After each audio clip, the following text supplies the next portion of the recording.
شروع اللہ کے نام سے جو بڑا مہربان نہایت رحم والا ہے۔ اے محمد صلی اللہ علیہ وآلہ وسلم، مجاہد لوگ تم سے غنیمت کے مال کے بارے میں دریافت کرتے ہیں کہ کیا حکم ہے؟ کہہ دو کہ غنیمت خدا اور اس کے رسول کا مال ہے، تو خدا سے ڈرو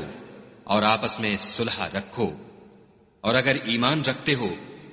تو خدا اور اس کے رسول کے حکم پر چلو۔ مومن تو وہ ہیں کہ جب خدا کا ذکر کیا جاتا ہے تو ان کے دل ڈر جاتے ہیں، اور جب انہیں اس کی آیتیں پڑھ کر سنائی جاتی ہیں تو ان کا ایمان اور بڑھ جاتا ہے، اور وہ اپنے پروردگار پر بھروسہ رکھتے ہیں، اور وہ جو نماز پڑھتے ہیں اور جو مال ہم نے ان کو دیا ہے اس میں سے نیک کاموں میں خرچ کرتے ہیں، یہی سچے مومن ہیں، اور ان کے لیے پروردگار کے ہاں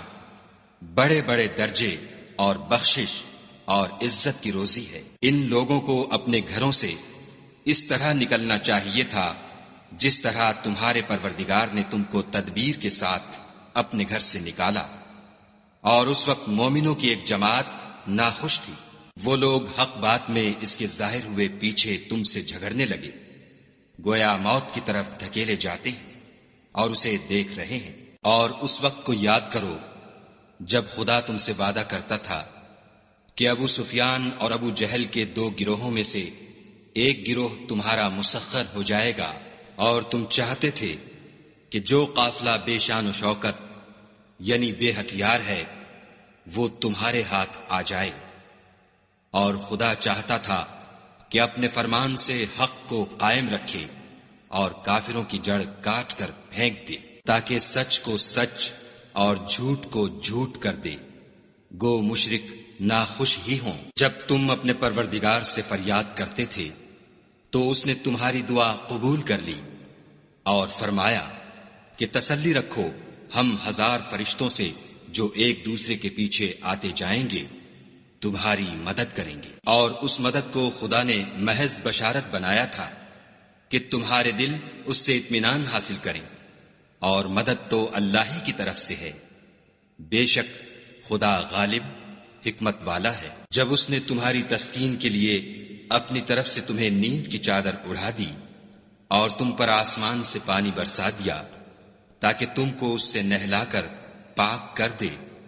اور شیطانی نجاست کو تم سے دور کر دے، اور اس لیے بھی کہ تمہارے دلوں کو مضبوط کر دے اور اس سے تمہارے پاؤں جمائے رکھے۔ جب تمہارا پروردگار فرشتوں کو ارشاد فرماتا تھا کہ میں تمہارے ساتھ ہوں، تم مومنوں کو تسلی دو کہ ثابت قدم رہیں، میں ابھی ابھی کافروں کے دلوں میں رعب و ہیبت ڈالے دیتا ہوں، تو ان کے سر مار کر اڑا دو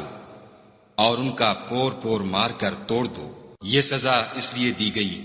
کہ انہوں نے خدا اور اس کے رسول کی مخالفت کی، اور جو شخص خدا اور اس کے رسول کی مخالفت کرتا ہے تو خدا بھی سخت عذاب دینے والا ہے۔ یہ مزہ تو یہاں چکھو اور یہ جانے رہو کہ کافروں کے لیے آخرت میں دوزخ کا عذاب بھی تیار ہے۔ اے اہل ایمان، جب میدان جنگ میں کفار سے تمہارا مقابلہ ہو تو ان سے پیٹھ نہ پھیرنا، اور جو شخص جنگ کے روز اس صورت کے سوا کہ لڑائی کے لیے کنارے کنارے چلے، یعنی حکمت عملی سے دشمن کو مارے یا اپنی فوج میں جا ملنا چاہے، ان سے پیٹھ پھیرے گا تو سمجھو کہ وہ خدا کے غضب میں گرفتار ہو گیا،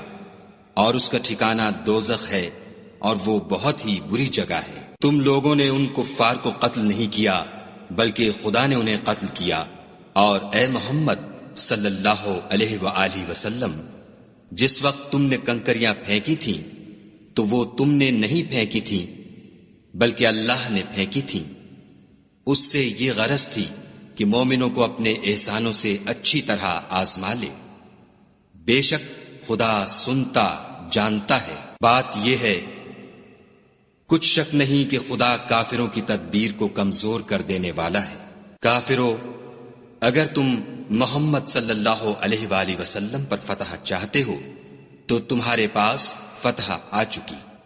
دیکھو، اگر تم اپنے افعال سے باز آ جاؤ تو تمہارے حق میں بہتر ہے، اور اگر پھر نافرمانی کرو گے تو ہم بھی پھر تمہیں عذاب کریں گے، اور تمہاری جماعت خواہ کتنی ہی کثیر ہو تمہارے کچھ بھی کام نہ آئے گی، اور خدا تو مومنوں کے ساتھ ہے۔ اے ایمان والو، خدا اور اس کے رسول کے حکم پر چلو اور اس سے روگردانی نہ کرو، اور تم سنتے ہو، اور ان لوگوں جیسے نہ ہونا جو کہتے ہیں کہ ہم نے حکم خدا سن لیا مگر حقیقت میں نہیں سنتے۔ کچھ شک نہیں کہ خدا کے نزدیک تمام جانداروں سے بدتر بہرے گونگے ہیں جو کچھ نہیں سمجھتے، اور اگر خدا ان میں نیکی کا مادہ دیکھتا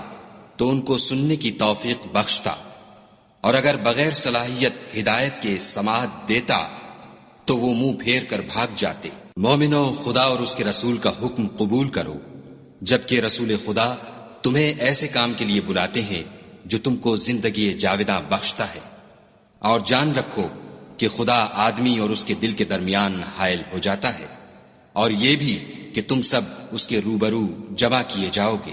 اور اس فتنے سے ڈرو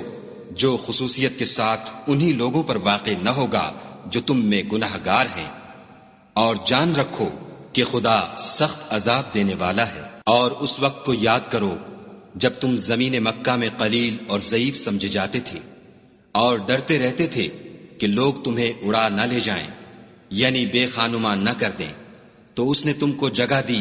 اور اپنی مدد سے تم کو تقویت بخشی اور پاکیزہ چیزیں کھانے کو دیں تاکہ اس کا شکر کرو۔ اے ایمان والو، نہ تو خدا اور رسول کی امانت میں خیانت کرو اور نہ اپنی امانتوں میں خیانت کرو، اور تم ان باتوں کو جانتے ہو، اور جان رکھو کہ تمہارا مال اور اولاد بڑی آزمائش ہے، اور یہ کہ خدا کے پاس نیکیوں کا بڑا ثواب ہے۔ مومنو، اگر تم خدا سے ڈرو گے تو وہ تمہارے لیے امر فارق پیدا کر دے گا، یعنی تم کو ممتاز کر دے گا اور تمہارے گناہ مٹا دے گا اور تمہیں بخش دے گا، اور خدا بڑے فضل والا ہے۔ اور اے محمد صلی اللہ علیہ وآلہ وسلم، اس وقت کو یاد کرو جب کافر لوگ تمہارے بارے میں چال چل رہے تھے کہ تم کو قید کر دیں یا جان سے مار دیں یا وطن سے نکال دیں، تو ادھر تو وہ چال چل رہے تھے اور ادھر خدا چال چل رہا تھا، اور خدا سب سے بہتر چال چلنے والا ہے۔ اور جب ان کو ہماری آیتیں پڑھ کر سنائی جاتی ہیں تو کہتے ہیں یہ کلام ہم نے سن لیا ہے، اگر ہم چاہیں تو اسی طرح کا کلام ہم بھی کہہ دیں، اور یہ ہے ہی کیا، صرف اگلے لوگوں کی حکایتیں ہیں۔ اور جب انہوں نے کہا کہ اے خدا، اگر یہ قرآن تیری طرف سے برحق ہے تو ہم پر آسمان سے پتھر برسا یا کوئی اور تکلیف دینے والا عذاب بھیج۔ اور خدا ایسا نہ تھا کہ جب تک تم ان میں تھے انہیں عذاب دیتا، اور نہ ایسا تھا کہ وہ بخشش مانگے اور انہیں عذاب دے۔ اور اب ان کے لیے کون سی وجہ ہے کہ وہ انہیں عذاب نہ دے، جبکہ وہ مسجد محترم میں نماز پڑھنے سے روکتے ہیں، اور وہ اس مسجد کے متولی بھی نہیں ہیں، اس کے متولی تو صرف پرہیزگار ہیں، لیکن ان میں کے اکثر نہیں جانتے۔ اور ان لوگوں کی نماز خانہ کعبہ کے پاس سیٹیاں اور تالیاں بجانے کے سوا کچھ نہ تھی، تو تم جو کفر کرتے تھے اب اس کے بدلے عذاب کا مزہ چکھو۔ جو لوگ کافر ہیں اپنا مال خرچ کرتے ہیں کہ لوگوں کو خدا کے رستے سے روکیں، سو ابھی اور خرچ کریں گے، مگر آخر وہ خرچ کرنا ان کے لیے موجب افسوس ہوگا، اور وہ مغلوب ہو جائیں گے، اور کافر لوگ دوزخ کی طرف ہانکے جائیں گے، تاکہ خدا پاک سے ناپاک کو الگ کر دے اور ناپاک کو ایک دوسرے پر رکھ کر ایک ڈھیر بنا دے، پھر اس کو دوزخ میں ڈال دے۔ یہی لوگ خسارہ پانے والے ہیں۔ اے پیغمبر صلی اللہ علیہ وآلہ وسلم، کفار سے کہہ دو کہ اگر وہ اپنے افعال سے باز آ جائیں تو جو ہو چکا وہ انہیں معاف کر دیا جائے گا، اور اگر پھر وہی حرکات کرنے لگیں گے تو اگلے لوگوں کا جو طریق جاری ہو چکا ہے وہی ان کے حق میں برتا جائے گا۔ اور ان لوگوں سے لڑتے رہو یہاں تک کہ فتنہ یعنی کفر کا فساد باقی نہ رہے اور دین سب خدا ہی کا ہو جائے، اور اگر باز آ جائیں تو خدا ان کے کاموں کو دیکھ رہا ہے، اور اگر روگردانی کریں تو جان رکھو کہ خدا تمہارا حمایتی ہے، اور وہ خوب حمایتی اور خوب مددگار ہے۔ اور جان رکھو کہ جو چیز تم کفار سے لوٹ کر لاؤ اس میں سے 5واں حصہ خدا کا اور اس کے رسول کا اور اہل قرابت کا اور یتیموں کا اور محتاجوں کا اور مسافروں کا ہے۔ اگر تم خدا پر اور اس نصرت پر ایمان رکھتے ہو جو حق و باطل میں فرق کرنے کے دن یعنی جنگ بدر میں، جس دن دونوں فوجوں میں مٹھ بھیڑ ہو گئی، اپنے بندے محمد صلی اللہ علیہ وآلہ وسلم پر نازل فرمائی، اور خدا ہر چیز پر قادر ہے۔ جس وقت تم مدینے سے قریب کے ناکے پر تھے اور کافر بعید کے ناکے پر، اور قافلہ تم سے نیچے اتر گیا تھا، اور اگر تم جنگ کے لیے آپس میں قرارداد کر لیتے تو وقت معین پر جمع ہونے میں تقدیم و تاخیر ہو جاتی، لیکن خدا کو منظور تھا کہ جو کام ہو کر رہنے والا تھا اسے کر ہی ڈالے، تاکہ جو مرے بصیرت پر یعنی یقین جان کر مرے، اور جو جیتا رہے وہ بھی بصیرت پر یعنی حق پہچان کر جیتا رہے، اور کچھ شک نہیں کہ خدا سنتا جانتا ہے۔ اس وقت خدا نے تمہیں خواب میں کافروں کو تھوڑی تعداد میں دکھایا، اور اگر بہت کر کے دکھاتا تو تم لوگ جی چھوڑ دیتے، اور جو کام درپیش تھا اس میں جھگڑنے لگتے، لیکن خدا نے تمہیں اس سے بچا لیا، بے شک وہ سینوں کی باتوں تک سے واقف ہے۔ اور اس وقت جب تم ایک دوسرے کے مقابل ہوئے تو کافروں کو تمہاری نظروں میں تھوڑا کر کے دکھاتا تھا، اور تم کو ان کی نگاہوں میں تھوڑا کر کے دکھاتا تھا، تاکہ خدا کو جو کام کرنا منظور تھا اسے کر ڈالے،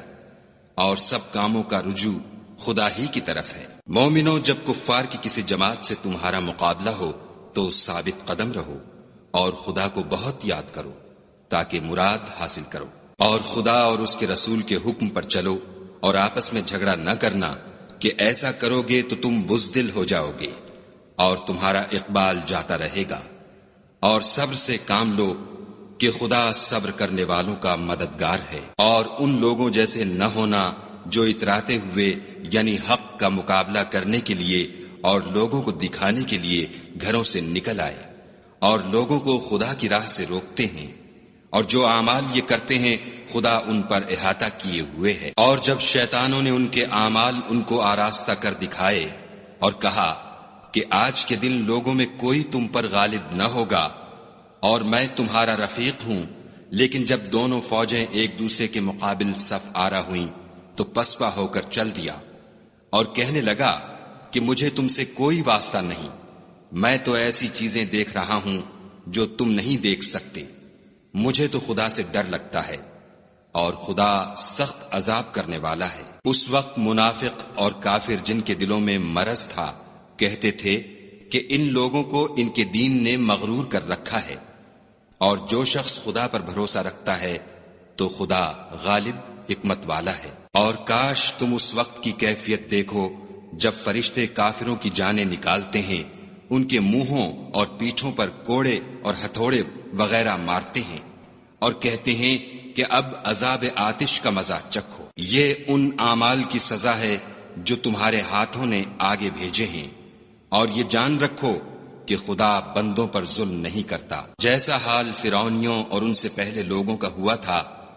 ویسا ہی ان کا ہوا کہ انہوں نے خدا کی آیتوں سے کفر کیا تو خدا نے ان کے گناہوں کی سزا میں ان کو پکڑ لیا، بے شک خدا زبردست اور سخت عذاب دینے والا ہے۔ یہ اس لیے کہ جو نعمت خدا کسی قوم کو دیا کرتا ہے جب تک وہ خود اپنے دلوں کی حالت نہ بدل ڈالیں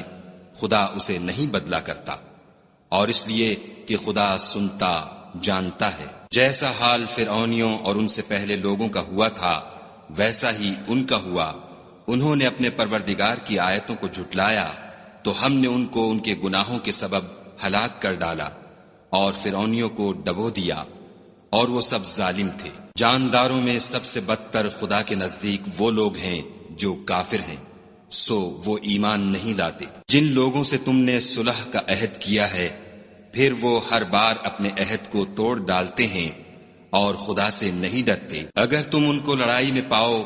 تو انہیں ایسی سزا دو کہ جو لوگ ان کے پسے پشت ہوں وہ ان کو دیکھ کر بھاگ جائیں، عجب نہیں کہ ان کو اس سے عبرت ہو۔ اور اگر تم کو کسی قوم سے دغا بازی کا خوف ہو تو ان کا عہد انہی کی طرف پھینک دو اور برابر کا جواب دو، کچھ شک نہیں کہ خدا دغا بازوں کو دوست نہیں رکھتا۔ اور کافر یہ نہ خیال کریں کہ وہ بھاگ نکلے ہیں، وہ اپنی چالوں سے ہم کو ہرگز عاجز نہیں کر سکتے۔ اور جہاں تک ہو سکے فوج کی جمعیت کے زور سے اور گھوڑوں کے تیار رکھنے سے ان کے مقابلے کے لیے مستعد رہو کہ اس سے خدا کے دشمنوں اور تمہارے دشمنوں اور ان کے سوا اور لوگوں پر جن کو تم نہیں جانتے، اور خدا جانتا ہے ہیبت بیٹھی رہے گی۔ اور تم جو کچھ راہ خدا میں خرچ کرو گے اس کا ثواب تم کو پورا پورا دیا جائے گا، اور تمہارا ذرا نقصان نہ کیا جائے گا۔ اور اگر یہ لوگ صلح کی طرف مائل ہوں تو تم بھی اس کی طرف مائل ہو جاؤ، اور خدا پر بھروسہ رکھو، کچھ شک نہیں کہ وہ سب کچھ سنتا اور جانتا ہے۔ اور اگر یہ چاہیں کہ تم کو فریب دیں تو خدا تمہیں کفایت کرے گا، وہی تو ہے جس نے تم کو اپنی مدد سے اور مسلمانوں کی جمعیت سے تقویت بخشی اور ان کے دلوں میں الفت پیدا کر دی۔ اور اگر تم دنیا بھر کی دولت خرچ کرتے تب بھی ان کے دلوں میں الفت پیدا نہ کر سکتے، مگر خدا ہی نے ان میں الفت ڈال دی، بے شک وہ زبردست اور حکمت والا ہے۔ اے نبی، خدا تم کو اور مومنوں کو جو تمہارے پیرو ہیں کافی ہے۔ اے نبی، مسلمانوں کو جہاد کی ترغیب دو۔ اگر تم میں 20 آدمی ثابت قدم رہنے والے ہوں گے تو 200 کافروں پر غالب رہیں گے، اور اگر 100 ایسے ہوں گے تو 1000 پر غالب رہیں گے، اس لیے کہ کافر ایسے لوگ ہیں کہ کچھ بھی سمجھ نہیں رکھتے۔ اب خدا نے تم پر سے بوجھ ہلکا کر دیا اور معلوم کر لیا کہ ابھی تم میں کسی قدر کمزوری ہے، پس اگر تم میں 100 ثابت قدم رہنے والے ہوں گے تو 200 پر غالب رہیں گے، اور اگر 1000 ہوں گے تو خدا کے حکم سے 2000 پر غالب رہیں گے، اور خدا ثابت قدم رہنے والوں کا مددگار ہے۔ پیغمبر کو شایع نہیں کہ اس کے قبضے میں قیدی رہیں جب تک کافروں کو قتل کر کے زمین میں کثرت سے خون نہ بہا دے۔ تم لوگ دنیا کے مال کے طالب ہو اور خدا آخرت کی بھلائی چاہتا ہے، اور خدا غالب حکمت والا ہے۔ اگر خدا کا حکم پہلے نہ ہو چکا ہوتا تو جو فدیہ تم نے لیا ہے اس کے بدلے تم پر بڑا عذاب نازل ہوتا۔ تو جو مال غنیمت تمہیں ملا ہے اسے کھاؤ کہ وہ تمہارے لیے حلال طیب ہے، اور خدا سے ڈرتے رہو، بے شک خدا بخشنے والا مہربان ہے۔ اے پیغمبر، جو قیدی تمہارے ہاتھ میں گرفتار ہیں ان سے کہہ دو کہ اگر خدا تمہارے دلوں میں نیکی معلوم کرے گا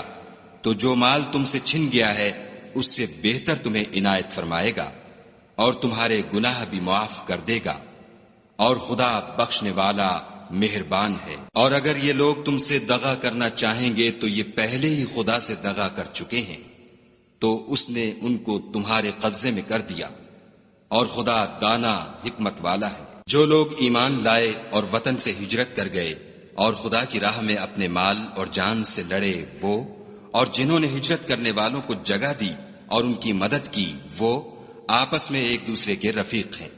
اور جو لوگ ایمان تو لے آئے لیکن ہجرت نہیں کی تو جب تک وہ ہجرت نہ کریں تم کو ان کی رفاقت سے کچھ سروکار نہیں، اور اگر وہ تم سے دین کے معاملات میں مدد طلب کریں تو تم کو مدد کرنی لازم ہے، مگر ان لوگوں کے مقابلے میں کہ تم میں اور ان میں صلح کا عہد ہو مدد نہیں کرنی چاہیے، اور خدا تمہارے سب کاموں کو دیکھ رہا ہے۔ اور جو لوگ کافر ہیں وہ بھی ایک دوسرے کے رفیق ہیں۔ تو مومنو،